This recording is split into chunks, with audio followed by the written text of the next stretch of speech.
নমস্কার দর্শক বন্ধু। আর্টিফিশিয়াল ইন্টেলিজেন্স এআই এখন কিন্তু হট বাজওয়ার্ড। আপনারা যারা নিউজ ফলো করেন তারা দেখবেন যে প্রচুর বড় বড় আইটি কোম্পানি তারা লে অফ করছে, মানে চাকরি ছাঁটাই করছে। প্রচুর এক্সিস্টিং যারা এমপ্লয়ি তারা চিন্তায় আছে। আবার এজেন্টিক এআই অ্যাডভান্সড ক্যাপাবিলিটির জন্য আইটি শেয়ারস যেগুলো আছে গ্লোবাল ওয়ার্ল্ড ওয়াইড আইটি শেয়ারের কিন্তু দাম পড়ছে। আজকের দিনে যারা চাকরি প্রার্থী তাদের কাছে একটা খুব বড় কমপ্লেন আপনি শুনবেন যে চাকরির বাজার খুবই খারাপ, বাজারে চাকরি নেই। আপনি শুনবেন এমপ্লয়ার, মানে এই আমরা হলাম চাকরি দিই বা আমার মতো যত এমপ্লয়ার আছে তাদের সব থেকে কি বড় প্রবলেম? তাদের প্রবলেম এইটা যে চাকরি করার মতো ভালো স্কিল্ড ছেলে মেয়ে নেই। মানে আমি যখন একটা চাকরির অ্যাডভার্টাইজমেন্ট দিই তখন 100, 150, 200-র ওপরে অ্যাপ্লিকেশন পড়ে, কিন্তু সেখান থেকে যখন হায়ারিং এ যাই সেই hiring itself is a nightmare. কারণ আমরা সেই স্কিল্ড মানে ডিগ্রি অ্যান্ড অল সবকিছু থাকা সত্ত্বেও সেই স্কিল পাই না যেই স্কিল সেই চাকরির জন্য দরকার। তাহলে কেন এই প্রবলেমের রুট কজ কি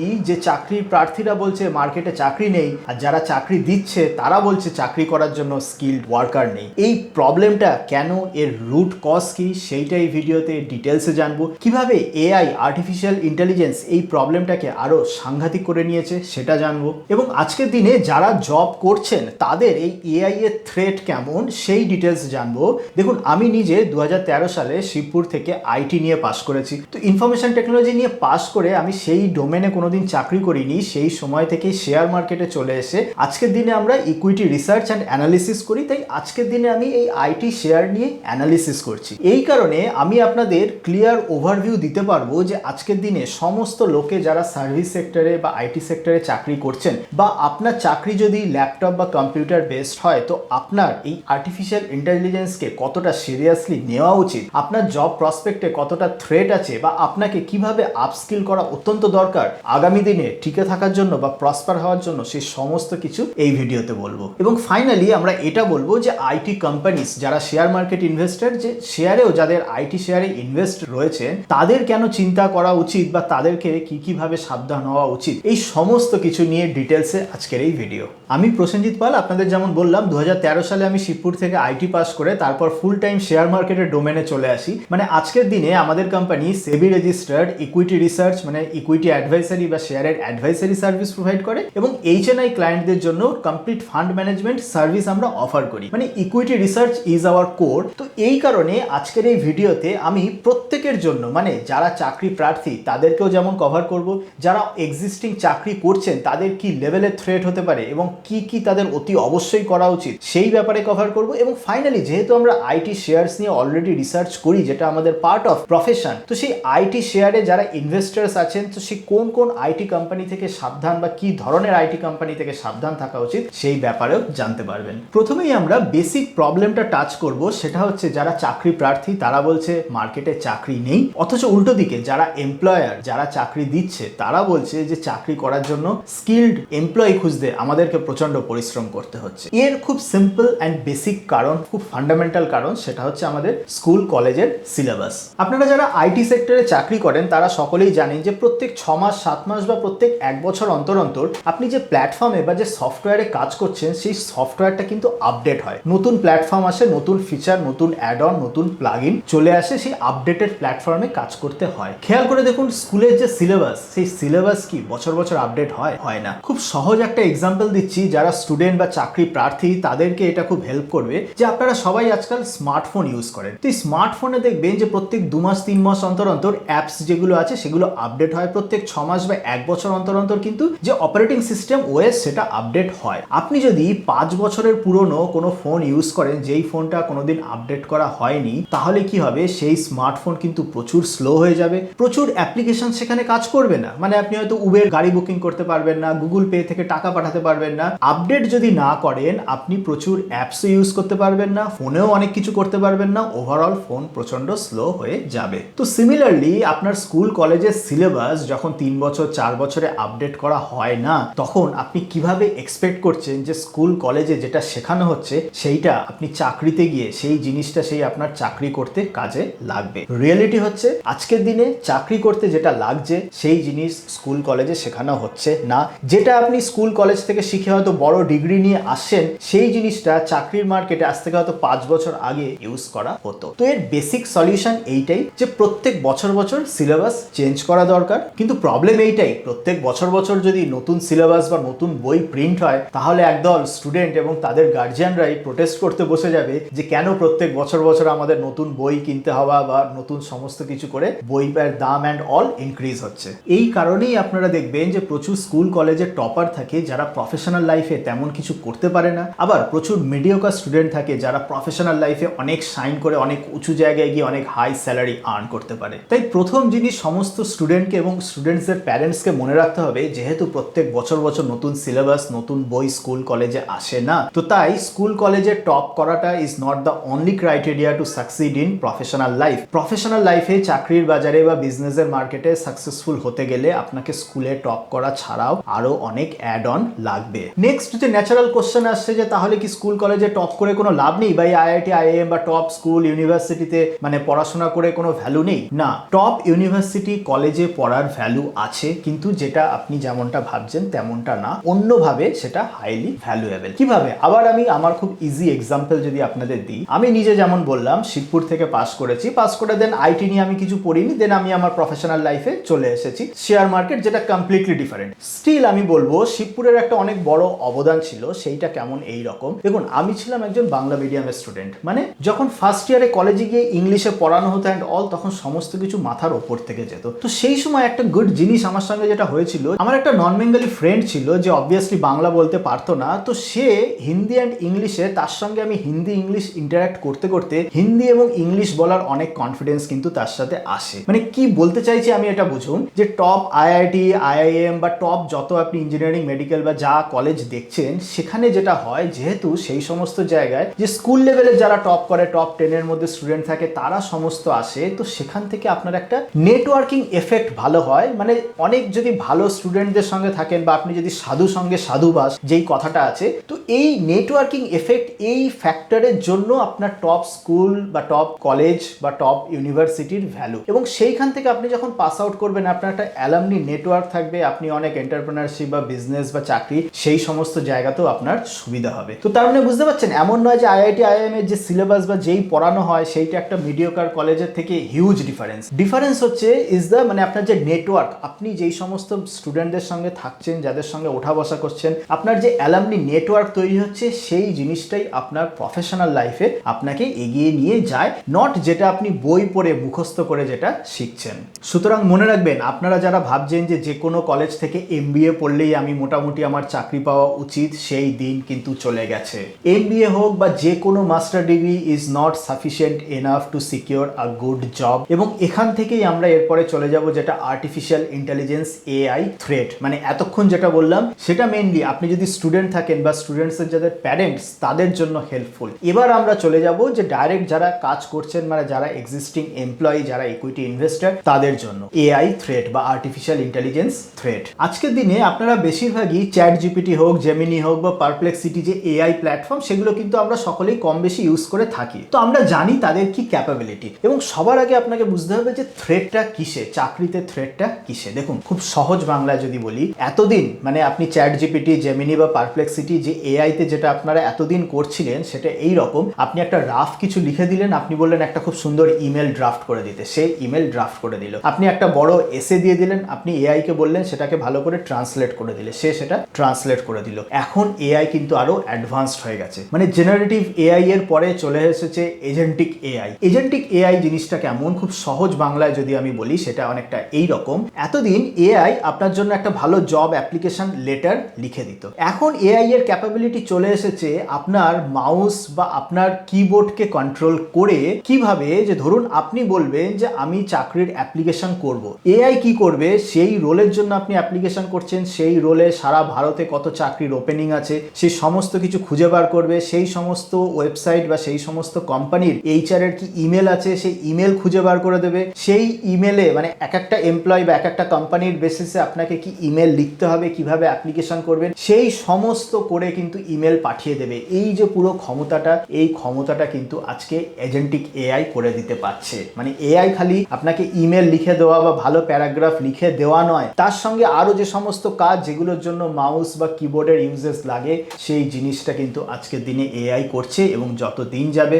আরো বেটার অ্যান্ড বেটার ভাবে করবে। অ্যাডভান্সড এজেন্টিক এআই এর কনসেপ্টটা আপনি যখন বুঝে গেলেন, এবার এবার আজকের দিনে আপনারা যারা জব করছেন তাদের সমস্ত জবকে, ইনফ্যাক্ট আমাদেরও যে কাজ, সমস্ত কিছু কাজকে আমি 3টে ক্যাটাগরিতে ভাগ করছি। ফার্স্ট ক্যাটাগরির কাজ যেগুলো হচ্ছে জেনেরিক, মোস্টলি এন্ট্রি লেভেল এমপ্লয়িরা করে। মানে কেমন, যে ধরুন আপনার একটা কোনো কোড রয়েছে, সেই অনেক লম্বা কোড থেকে আপনাকে কি এরর আছে সেই সমস্ত এরর খুঁজে বার করা, বা ডকুমেন্ট ম্যাচিং, বা আপনার কোনো ডেটাবেসের এইখানের কোনো ডেটা নিয়ে অমুক জায়গায় ডেটাবেসে ডেটা এন্ট্রি করা, এই জাতীয় যত যা কাজ দেখছেন, এই সমস্ত কাজ আপনি যদি করে থাকেন তাহলে কিন্তু এআই আপনার জন্য একটা অনেক বড় থ্রেট। এবার কিভাবে বুঝবেন আপনি যেই কাজটা করছেন সেইটা এআই করতে পারবে কি পারবে না? আপনি নিজে জানেন আপনি আপনার অফিসে কি করেন। একটা খুব সিম্পল কাজ করুন, এই জেমিনি হোক বা চ্যাট জিপিটি বা পারপ্লেক্সিটি, এদের সবার পেড ভার্সন নিন। এইটুকু ইনভেস্টমেন্ট আপনাদের সকলের জন্য দরকার to understand the AI capability and how you can prepare yourself. তো আপনি ধরুন যেই কাজটা করছেন, লেটসে যেমন বললাম ডেটাবেস ম্যাচিং বা কোনো কোড থেকে, কমপ্লেক্স কোড থেকে এরর বার করা, সিমিলার কিছু একটা ছোটখাটো জিনিস আপনি এআই কে করতে দিন। মানে জেমিনি যেটা অ্যাডভান্স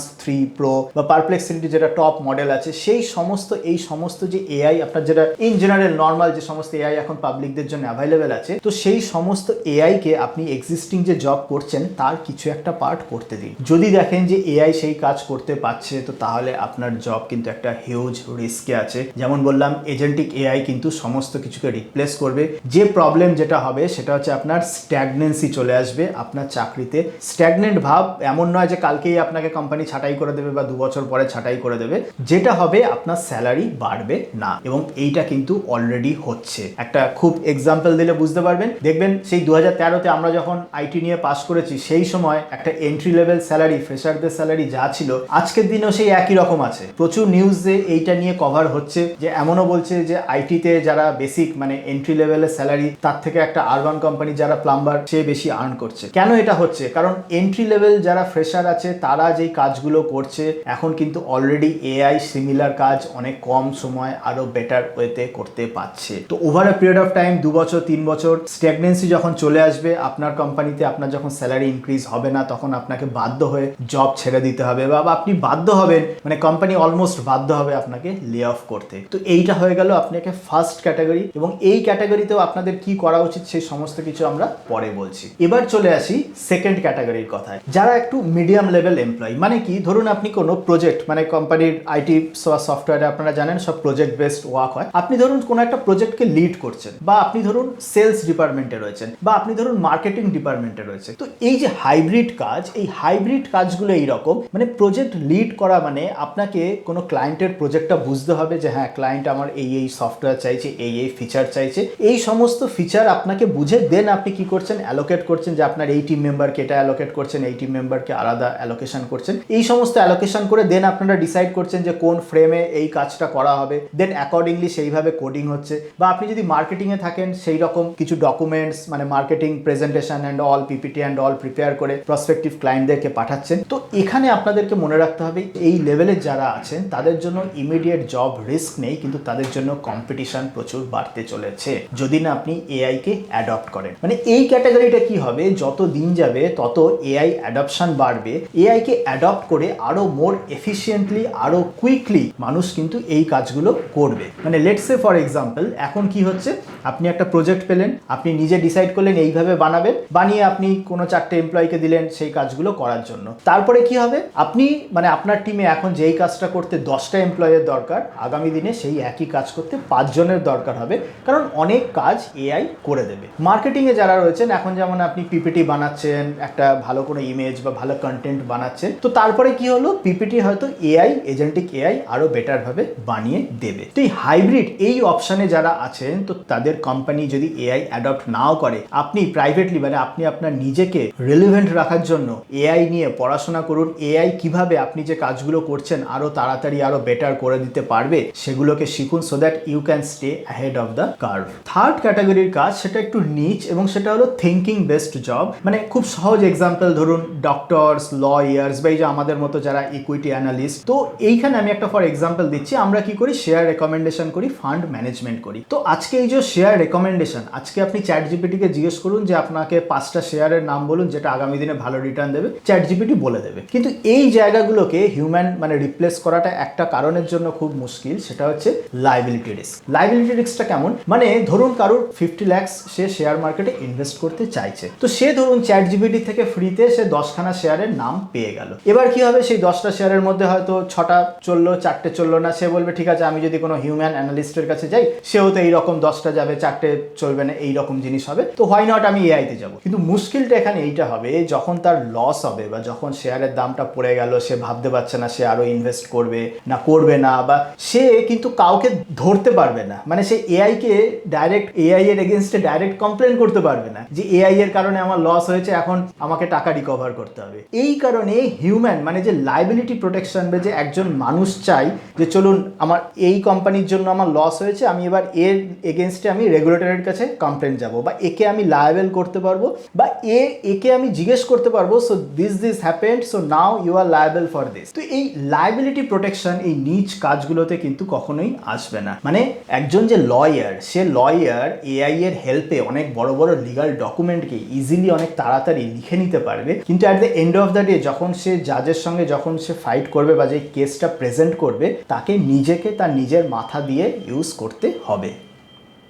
এটার একটা খুব সিম্পল এক্সাম্পল যদি দিই, দেখবেন কয়েক বছর আগেই ড্রাইভারলেস কার কিন্তু অ্যাডভান্সড ইকোনমিতে চলে এসেছে, মানে ড্রাইভার ছাড়াই কিন্তু গাড়ি খুব ভালো চালানো যাচ্ছে। রাদার হিউম্যান ড্রাইভার যদি হয়, মানে ধরুন গিয়ার দিয়ে ক্লাচ দিতে অনেক রকম মিস্টেক করে ফেলে, কিন্তু ড্রাইভারলেস কার কিন্তু সেই সমস্ত মিস্টেক করে না। স্টিল এই ড্রাইভারলেস কার কিন্তু আজকে আমেরিকা বা ইউরোপেও পপুলার হয়নি। তার একটাই কারণ যে ড্রাইভারলেস কার যদি কোনো অ্যাক্সিডেন্ট করে তখন কাকে ধরবে, লায়াবিলিটি কার কাছে যাবে। সবাই জানি আমরা যে একটা হিউম্যান গাড়ি চালালে তার অ্যাক্সিডেন্ট হওয়ার চান্স অনেক বেশি, কিন্তু রোবট বা যদি ড্রাইভারলেস কার মানে তার অ্যাক্সিডেন্টের চান্স অনেক কমও যদি হয়, স্টিল সে যদি একটাও অ্যাক্সিডেন্ট করে তো তাহলে কাউকে ধরার নেই তার থেকে ইন্স্যুরেন্স ক্লেম করার। কোনো কার কোম্পানি টেসলা বলুন না যেই বলুন, সে বলবে না ঠিক আছে আমি ড্রাইভারলেস কার করে দিলাম, যদি কিছু হয় আমাকে ধরবেন। কোনো কার কোম্পানি এটাতে রাজি হবে না। তো এই সিস্টেমে কি হবে, ইন ফিউচারে যে কার আসতে চলেছে, ম্যাক্সিমাম জিনিস আমরা যেমন গিয়ার দিই, ক্লাচ দিই, এই কাজগুলো সব রোবটই করবে, কিন্তু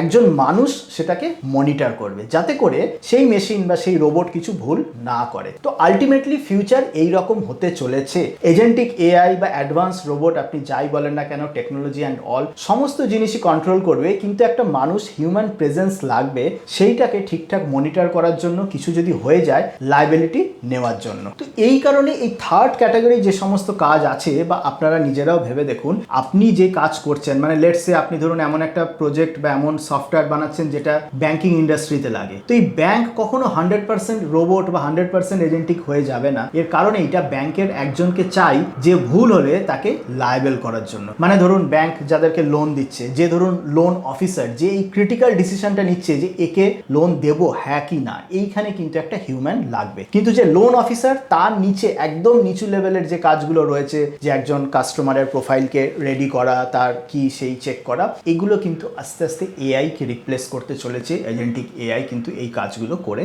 নেবে। ওভারঅল কনক্লুশন এটাই হলো, জুনিয়র লেভেল বা এন্ট্রি লেভেল স্টাফ যারা আছেন তাদের কিন্তু দে আর অন আ হিউজ রিস্ক। তাদেরকে খুব তাড়াতাড়ি এআই কে অ্যাডপ্ট করতে হবে, এআই বেসড অনেক জিনিসে কাজ করতে হবে, এবং আরো ভালো এআই যেভাবে কাজ করছে সেই লেভেলের নিচ লার্নিং বা নিচ কোর্স করে তার ব্যাকগ্রাউন্ডে চলে যাওয়া, যাতে করে তার জব সবসময় মানে রিলেভেন্স কোনোদিন যাতে না হারিয়ে যায়। বারবার বলছি, আপনার ওয়ার্কফোর্স মানে আপনি যে কোম্পানিতে কাজ করছেন তারা যদি এআই অ্যাডপ্ট না করে, আপনাকে কিন্তু AI adopt artificial intelligence adopt করতেই হবে। যদি সেটা না করেন, আজ থেকে এখন না হোক 2 বছর 3 বছর কি 5 বছর পর আপনার স্যালারি কিন্তু স্ট্যাগনেন্ট হয়ে যাবে, এবং আপনার স্যালারি যদি স্ট্যাগনেন্ট বহুদিন থেকে যায় তো তাহলে automatic you will reach to the job loss or এইরকম একটা সিচুয়েশনে কিন্তু আপনি চলে যাবেন। এটাও মনে রাখবেন, যে কোনো ইনভেনশন যদি জব লসের রিজন হয়, সে কিন্তু আরো অনেক জব ক্রিয়েট করে দিয়ে যায়। 90s এর দিকে যখন ব্যাংকে প্রথম কম্পিউটার আসে, তখন প্রচুর ব্যাংক এমপ্লয়িজরা তারা কিন্তু স্ট্রাইক করেছিল যে তারা কম্পিউটার আনতে দেবে না, কারণ কম্পিউটার প্রচুর মানুষের চাকরি খেয়ে নেবে। আজকের দিনে দেখুন এটা ঠিক, কম্পিউটার প্রচুর মানুষের চাকরি তো খেয়ে নিয়েছিল, কিন্তু তার থেকেও বেশি নতুন চাকরি তৈরি করেছিল। ইটস অল অ্যাবাউট আপনি কোন প্রান্তে থাকবেন, আপনি কোন সাইডে থাকবেন। সেম এআই আর্টিফিশিয়াল ইন্টেলিজেন্স যেমন অনেক চাকরি খেয়ে নেবে, তেমনি অনেক জব অপরচুনিটি তৈরি করবে। ইটস অল অ্যাবাউট আপনি কোন ফিল্ডে বা আপনি কোন সাইডে আছেন, এবং তার ফার্স্ট টাস্কই হচ্ছে মার্কেটে যত পাবলিকলি অ্যাভেলেবেল এআই আছে, এই জেমিনি, চ্যাট জিপিটি, পারপ্লেক্সিটি, আরও বা যাই আছে না কেন, প্রত্যেকটা টুলকে আপনি মানে এক্সটেন্সিভভাবে ইউজ করুন, দেখুন আপনার কাজকে সেই এআই কতটা ভালো করতে পারছে কি পাচ্ছে না। ফাইনালি আমরা চলে যাব আইটি কোম্পানিজের দিকে, শেয়ার মার্কেটের পার্সপেক্টিভ থেকে। কারণ যদি শেয়ার মার্কেটের আইটি শেয়ার নিয়েও যদি আমি ইন ডেপথে যাই তো তাহলে অবভিয়াসলি এই ভিডিও অনেক বড় হয়ে যাবে, কিন্তু ওভারঅল আমি বলে দিচ্ছি যে যখন আপনি শেয়ার মার্কেটে ইনভেস্ট করছেন দেখবেন এই ফেব্রুয়ারির ফার্স্টের দিকে not only India, world wide কিন্তু আইটি শেয়ারে হিউজ কারেকশন এসেছিল। কেন? তার কারণটা খুব সিম্পল, এই এজেন্টিক এআই, মানে আজকে ধরুন অ্যাডব বা সেলস ফোর্সের যত লাইসেন্স বিক্রি হচ্ছে, যে সফটওয়্যার আমরা যেগুলো কিনছি, এমন টাইম আসছে যে এই সমস্ত লাইসেন্সের দাম কমে যাবে, মানে এজেন্টিক এআই কমোডিটি মতো হয়ে যাবে, অনেক চিপে অনেক বেটার সলিউশন দিয়ে দিতে পারবে। তো ইন্ডিয়ান আইটিতে আপনাকে কোন কোন জায়গায় সাবধান থাকা উচিত? প্রথম হচ্ছে যে সমস্ত আইটি কোম্পানি, এই ইনফোসিস, উইপ্রো, টিসিএস, যারা হেডকাউন্ট বেসিসে এতদিন ধরে আর্নিং করে আসছিল, মানে এই সমস্ত IT company huge number of freshers hire করে যত বেশি এমপ্লয়ি তত বেশি রেভিনিউ, এই রকম একটা মডেলে চলছিল। যদি এই সমস্ত কোম্পানি থাকে তাদের থেকে কিন্তু সাবধান হন, কারণ এই ম্যান পাওয়ার হায়ার করে কিন্তু আর তাদের রেভিনিউ ইনক্রিজ করা যাবে না। উল্টো দিকে যে সমস্ত কোম্পানি প্রোডাক্ট বেসড বা ইনোভেশন বেসড কোম্পানি, তারা কিন্তু আস্তে আস্তে মানে মার্কেটের ডার্লিং হয়ে উঠবে। বা আমরা একটা খুব পপুলার জিনিস বলছি, সেটা হচ্ছে যে এই আর্টিফিশিয়াল ইন্টেলিজেন্স যেমন প্রচুর আইটি স্টকস যেমন ওয়েলথ ডিস্ট্রয়ার হয়ে উঠবে, তেমনি প্রচুর আইটি কোম্পানিজ কিন্তু মাল্টিব্যাগার হয়ে উঠবে। তো কেমন ভাবে মাল্টিব্যাগার হয়ে উঠবে, আমি যদি একটা খুব এক্সাম্পল দিই, ইন্ডিয়ান মার্কেটে এখনো হয়নি কিন্তু ইউএস অ্যাডভান্সড ইকোনমিজে এখনই রয়েছে। হেলথ কেয়ার, যে আজকে ধরুন আপনি যে ডক্টরের কাছে যাচ্ছেন, তো এই health care, US health care এরকম ভাবে কাজ করে, একজন পেশেন্ট ডক্টরের যত কনভারসেশন অ্যান্ড অল, ডক্টর কিন্তু নিজে প্রেসক্রিপশন লেখে না, রাদার এই সমস্ত কনভারসেশন শুনে একটা এআই বা একটা মেশিন সে সমস্ত কিছু তাদের ট্রান্সক্রিপ্ট করে প্রেসক্রিপশন অ্যান্ড অল জেনারেট করে দেয় এবং ডক্টর তাতে লাস্ট একটা ফাইনাল সাইন করে। এবং এই জিনিসটা কিন্তু একজন ইন্ডিয়ান এআই কোম্পানি বা ইন্ডিয়ান আইটি কোম্পানি কিন্তু দেখাশোনা করছে। তো প্রচুর আইটি কোম্পানি আছে যে যারা এরকম নিচ ফিল্ড সার্ভ করছে, যেমন বললাম মেডিকেল, হেলথ কেয়ার, ফার্মাসি, প্রচুর ফার্মা কোম্পানি, আপনারা জানেন সমস্ত ফার্মা কোম্পানিদের ক্লিনিক্যাল ট্রায়াল চলে, তো এই ক্লিনিক্যাল ট্রায়ালের হিউজ ডেটা অনেক কিছু করতে হয়। তো ইন্ডিয়ান আইটি কোম্পানি এমন আছে যে যারা এই সমস্ত ক্লিনিক্যাল ট্রায়াল বা এই সমস্ত ফার্মার কিছু মিশন ক্রিটিক্যাল জিনিসকে সার্ভ করছে। প্রচুর ইন্ডিয়ান আইটি কোম্পানি আছে যে যারা ডাইরেক্ট মিশন ক্রিটিক্যাল ব্যাংকিং সফটওয়্যারের পেছনে আছে, মানে ব্যাংকে আপনারা যত দিন যাচ্ছেন দেখছেন নেট ব্যাংকিং আরো মডার্ন হচ্ছে, তো এই যে নেট ব্যাংকিং অ্যান্ড অল, এগুলো তো কোনো না কোনো সফটওয়্যার কোম্পানি বানাচ্ছে। তো প্রচুর কোম্পানি যারা এই সমস্ত জিনিস সফটওয়্যার ডেভেলপমেন্ট, সেগুলো এআই বেস অ্যান্ড অল, সেই সমস্ত কাজের জন্য যাচ্ছে। তো পয়েন্ট ইজ যে যেই সমস্ত কোম্পানি নিচ সেগমেন্টে আছে, যেই সমস্ত কোম্পানি মিশন ক্রিটিক্যাল সেগমেন্টে আছে, তারা কিন্তু প্রসপার করবে। আর যেই সমস্ত কোম্পানি জেনারিক টাস্ক করছে, মানে বেশি বেশি ম্যান পাওয়ার, বেশি রেভিনিউ, বা জেনারিক ধরুন কোড লিখছে, জেনারিক প্রজেক্ট ইমপ্লিমেন্টেশনে আছে, তো তারা কিন্তু তাদের একটা বড় থ্রেট হয়ে দাঁড়াবে। এখানে বলে রাখি, আমরা ফ্রি অফ কস্টে হোয়াটসঅ্যাপ চ্যানেল লঞ্চ করেছি, যেখানে আমি আমার নানান রকম মিডিয়া কমেন্টারি, আমি অনেক সময় আপনারা খেয়াল করে দেখবেন ইকোনমিক টাইমস, মিন্ট বা বিজনেস স্ট্যান্ডার্ডে অনেক কমেন্টস করে থাকি। তো সেই সমস্ত কমেন্টসও যাতে আপনাদের কাছে পৌঁছায়, বা কি আমি এক্স্যাক্ট বলতে চাইছি বা আমার মার্কেট ভিউ কি, সেই নিয়ে সমস্ত আপডেট আমরা হোয়াটসঅ্যাপ চ্যানেলে দিয়ে থাকি ফ্রি অফ কস্ট। আপনি এই ডেসক্রিপশন এবং ফার্স্ট কমেন্টে যে লিঙ্ক আছে, সেই লিঙ্কে ক্লিক করে আপনি সেই ফ্রি অফ কস্ট হোয়াটসঅ্যাপ চ্যানেলে জয়েন করতে পারেন। এছাড়া আইটি শেয়ার নিয়ে যদি ইনডেপথ একটা ভিডিও চান, দেখুন আইটি শেয়ারস অনেক কিছু আমরা এখন মানে ইনডেপথ রিসার্চ করছি, কিছু রেকমেন্ডও করে ফেলেছি, এবং মানে যত over the next 1 to 2 months আমরা ইনভেস্টও করছি, আরও হয়তো আইটি কোম্পানি, কিছু নিচ আইটি কোম্পানি রেকমেন্ডেশনও আসতে পারে। তো এই সমস্ত কিছু নিয়ে যদি আপনারা ওভারভিউ একটা আইটি কোম্পানির, মানে specifically IT company and AI থ্রেটের যদি ভিডিও চান, কমেন্টে জানান। কয়েক সপ্তাহ পরে আমরা সেই রকম জাতীয় ভিডিও কিন্তু বার করব। যত বেশি কমেন্ট আমরা পাবো, সেই জাতীয় ভিডিও আমরা তত বেশি বার করব। ওভারঅল বুঝতেই পারছেন যে এই ভিডিওটা যে খালি যারা জব করছে বা যারা শেয়ার মার্কেটে আছে তাদের জন্য না, যারা আজকের দিনে স্টুডেন্টস আছেন এবং স্টুডেন্টসদের প্যারেন্টস, তাদের জন্য কতটা গুরুত্বপূর্ণ। কারণ তারা যদি এই আইটি থ্রেট এবং এআই থ্রেট যদি সমস্ত কিছু ক্লিয়ারলি না জানে, তারা কিন্তু হতে পারে অনেক জায়গায় মানে কিছু কস্টলি ডিগ্রিতে পয়সা ওয়েস্টেজ হয়ে যাবে, যেখান থেকে কোনো আরওআই আসবে না বা কোনো রিটার্ন আসবে না। তো তাই এই ভিডিওটা আপনারা শেয়ার করুন যে সমস্ত স্টুডেন্টরা বা স্টুডেন্টসদের গার্জিয়ান যারা এখন তাদের কেরিয়ার ডিসিশন নিয়ে চিন্তাভাবনা করছেন, তাদের মধ্যে যে যে কিভাবে এই আজকের দিনে মানে আগামী ইন ফিউচার যে কমপ্লেক্স টাইমে আপনাকে কিভাবে to stay ahead of the curve, সবার থেকে এগিয়ে থাকার জন্য কিভাবে নিজেকে পজিশন করতে হবে, সেই জন্য ভিডিওটা স্টুডেন্টস বা তাদের গার্জিয়ানদের মধ্যে শেয়ার করুন, যাতে তারা অল্প হলেও মানে 1% হলেও যদি কিছু বেনিফিট পেতে পারে। কমেন্ট সেকশনে আপনি জানান আপনার মতামত কি এআই এবং এমপ্লয়মেন্ট নিয়ে, মানে কতটা বা কিভাবে চাকরি এআই এর জন্য থ্রেটে আছে, আর কি ধরনের চাকরি আমার স্টিল মনে হচ্ছে আমরা ভিডিওতে কভার করিনি, তা সত্ত্বেও মনে হচ্ছে এই ধরনের চাকরি সেফ, সেটাও জানান। অবভিয়াসলি যেমন যেটা বললাম, যে সমস্ত চাকরি ল্যাপটপ কম্পিউটারে আছে অবভিয়াসলি তার মধ্যেই থ্রেট, যারা ধরুন আরবান কোম্পানির প্লাম্বার তাদের তো চাকরির আর কোনো থ্রেট নেই, সেই জাতীয় চাকরি না, তো একমাত্র ল্যাপটপ কম্পিউটার বেসড কি ধরনের চাকরি বা কি ধরনের এমপ্লয়িরা আজকের দিনে সেফ, সেটাও কমেন্টে জানান। আর এই ভিডিও থেকে নতুন কিছু যদি জানতে পারেন বা শিখতে পারেন, তাহলে চ্যানেলটিকে সাবস্ক্রাইব করে নোটিফিকেশন অন করুন, যাতে সিমিলার ভিডিও আপনার টাইম লাইনে ইন ফিউচার আসে। চলুন তাহলে আজকের মতো এই পর্যন্তই, দেখা হবে অন্য কোনো দিন অন্য কোনো টপিক নিয়ে। ততদিন ভালো থাকবেন অ্যান্ড হ্যাপি ইনভেস্টিং।